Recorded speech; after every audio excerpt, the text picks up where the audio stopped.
네, 바이든 미국 대통령이 취임 21일 만에 처음으로 중국 시진핑 국가주석과 통화했습니다.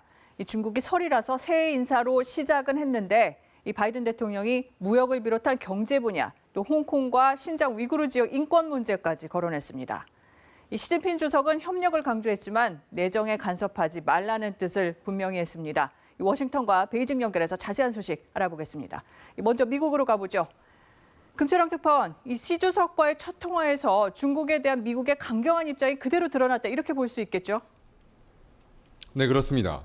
미 백악관이 양국 정상의 전화통화 뒤에 발표한 내용을 보면 바이든 대통령이 중국의 강압적이고 불공정한 경제 행위에 대해 우려를 표명했다 이렇게 돼 있습니다. 무역 분야는 물론 미국이 지적재산권 침해나 기술 이전 강요로 규정한 사안들에 대해서도 문제를 제기한 걸로 해석이 됩니다.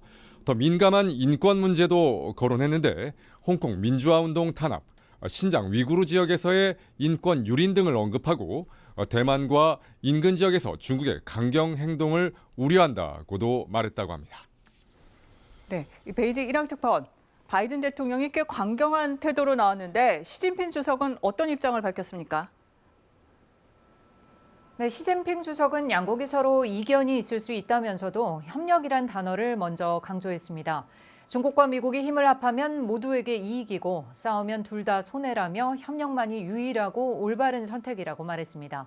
두 나라가 상호 존중한다면 경제와 금융, 사법, 군사 부문에서도 교류가 늘 수 있다고 말했습니다. 그러기 위해서는 대화 시스템을 새로 짜야 한다고 강조하기도 했습니다. 이 중국이 민감해하는 문제까지 다 언급했는데 바이든 대통령 그래도 이 중국과 협력할 부분도 얘기했죠. 네, 코로나19나 기후변화 대응 등 국제적인 현안들에 대한 미중 간 공동 협력도 언급이 됐습니다. 미국의 대중강경 기조 속에서 선택적 협력의 여지는 남겨져 있다라고 볼 수 있겠습니다. 바이든 대통령은 시 주석과의 전화 통화에 앞서 국방부를 방문해서 중국 태스크포스 설치에 관한 보고를 받았습니다.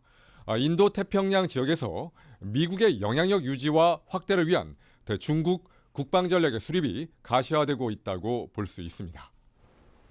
네, 중국이 꺼려하는 영토 또 인권 문제에 대해서는 시진핑 주석도 꽤 강하게 맞받아친 것 같은데요. 네, 그렇습니다. 이미 시진핑 주석이 몇 차례 밝혔듯이 타이완, 홍콩, 신장 문제는 중국 내정이라면서 미국은 여기에 간섭하지 말라는 뜻을 이번에도 분명히 했습니다. 중국의 주권, 영토 보전이 걸린 문제인 만큼 미국은 중국의 핵심 이익을 존중하고 신중하게 행동하라며 넘어서는 안 될 선을 명확히 했습니다. 미중 두 정상의 오늘 첫 대화가 팽팽한 기싸움으로 이어진 것처럼 양국 관계는 상당 기간 이런 양상을 띨 것으로 보입니다.